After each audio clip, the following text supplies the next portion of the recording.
Alright, let me know when I go. Alright.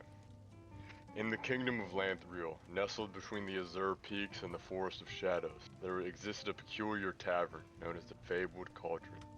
This wasn't just any tavern, it was a meeting ground for adventurers, mages, and rogues who often stumbled in with stories as strange as the magical land itself. One rainy evening, a young adventurer named Edward strode into the tavern, his boots caked in mud from the winding paths of Emo, a small village upon the Transcontinental Highway, en route to the Kingdom Hall of Lightbreakers. He had heard about rumors of a quest, whispered on the winds and in the dreams of those who attuned to the arcane. Edward approached the counter, where a femboy elf with vibrant purple hair greeted him with a playful grin. Hi, welcome to the Fabled Cauldron. I'll be your waiter for today. What'll it be? Just a glass of dwarven mead. Edward replied, brushing off water off his cloak. And tell me, have you heard any rumors about a relic in these parts? The elf winked.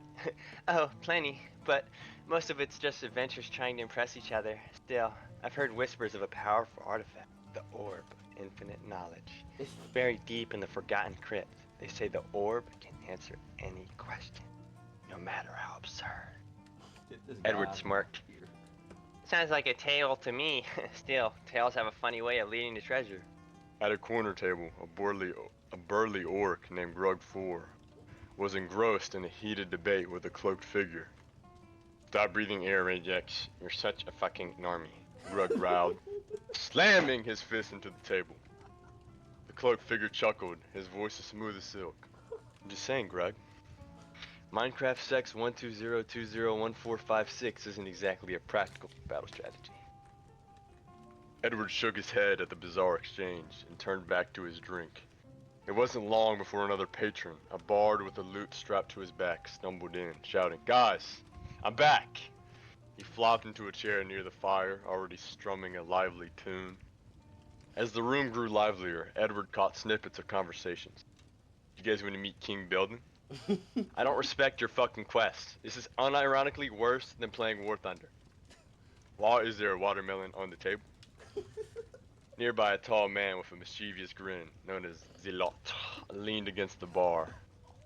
You know, he said to a smaller man named Banana, if I see a nigger, I pulled the trigger. Banana groaned. Huh, why do you always have to say that? To yourself. Zealot shrugged. It's hard to be a Jew out here, he said with a chuckle, raising his glass. By the way, Edward is smart. Even everyone here agrees on that. Edward raised an eyebrow at the mention of his name, but chose not to interject, in fear of being clowned.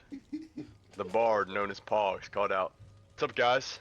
before starting to play a fast-paced tune that somehow drowned out the rain outside.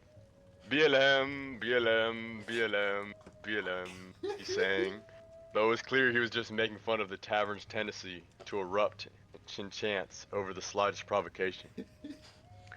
Another cloaked figure in the corner, who had been munching on some chips while quietly fiddling with a magical artifact, muttered, "No proof." His name was Brylan. He was known for his cryptic one-liners, and that left everyone confused. Suddenly, a loud crash from the back of the room. A burly figure known only as Monroe shoved his way to the bar. "You're all cute as fuck," he declared, his voice dripping with sarcasm. "Want to get groomed?" He laughed at his own joke, even though most of the patrons chose to ignore him. Banana rolled his eyes.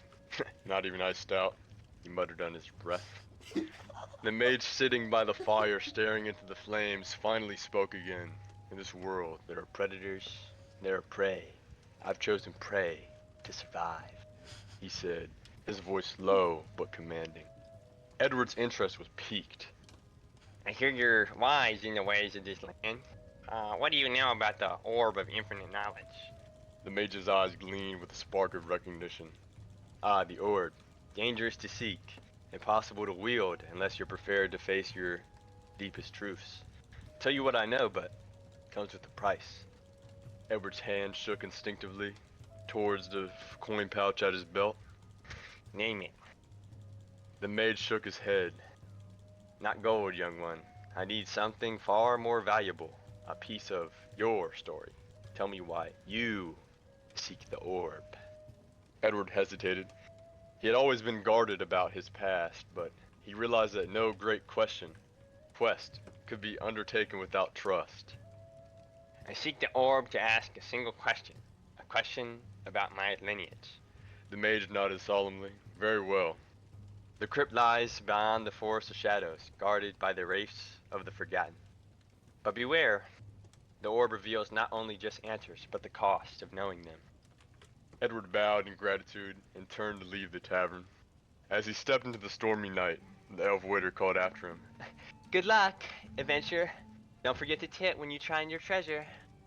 Behind him, the tavern erupted in laughter and argument. Zella raised his glass and yelled, "You guys want to meet Joe Biden?" Drawing another round of chuckles. It was a strange world, but it was the world Edward lived in. He was determined to uncover its truths, no matter the cost. To be continued. Need a part. To be continued.